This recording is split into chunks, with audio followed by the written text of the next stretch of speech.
In this lesson, we're going to take a look at secants, tangents, and then the angles that those secants and tangents make, and the relationship between those angles and the intercepted arcs. So to get going, the first thing I would do is I'd go through and put these 6 circles into your circle book. We're going to eventually fill all of those up. And the first thing I put in here is a tangent line. So this green line here is a tangent line that we talked about in our previous lesson. That point where the tangent line actually touches the circle is referred to as the point of tangency.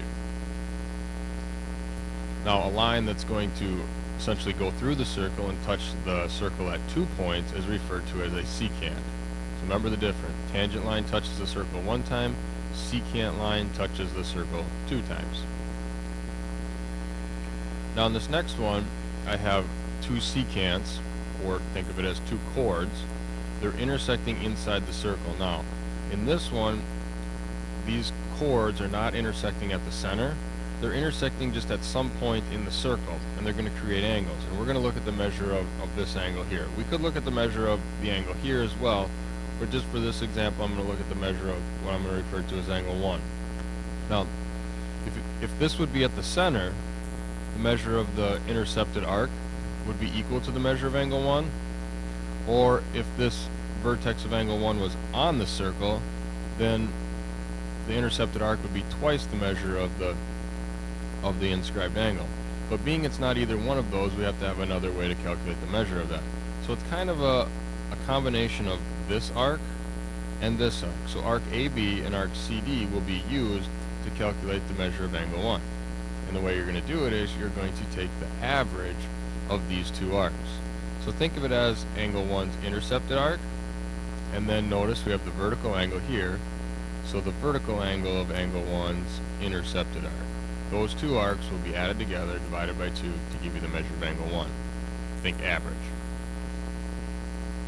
Now in the next one, I have a tangent line and a secant line. And we're going to look at the angle created where those 2 lines intersect. So we want to find the measure of angle 1. We'll also be able to find the measure of angle 2. Same kind of thing, just the 2 angles we're going to look at. Now, what I like to think of it is the vertex here is on the circle. So this angle is kind of like an inscribed angle. The difference is, obviously, this side of the angle is not inside the circle like it would be on an inscribed angle. But the relationship between the angle and the intercepted arc is going to be the same. The way I always thought about this is, if I took point B and I were to drag it this way, the measure of the angle is getting larger and larger as this angle gets bigger and bigger. So if I keep moving B this way, that angle is going to get closer and closer to 180 degrees.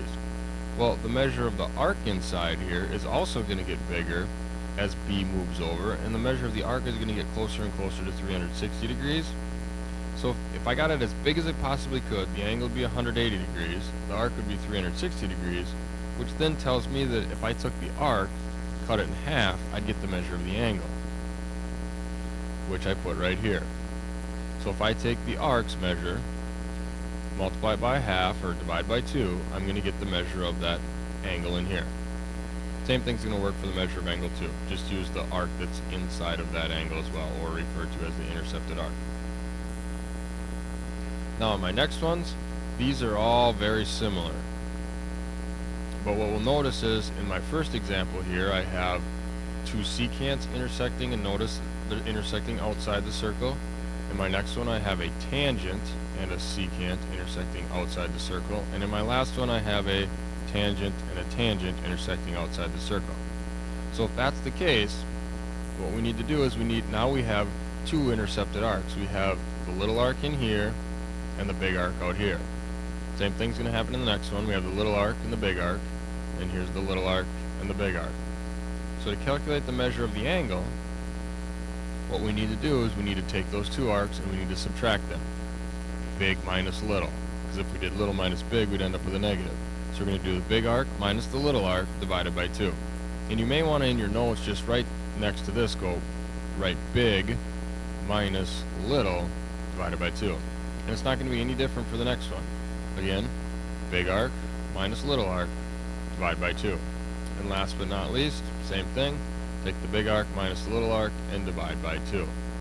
Now keep in mind that these formulas aren't just used to find the measures of the angles.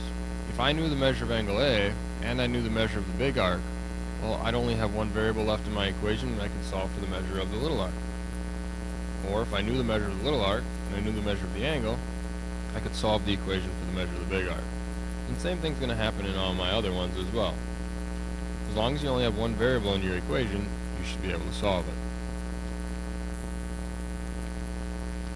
Now that's going to conclude my lesson portion on secants, tangents, and the angles in our circles.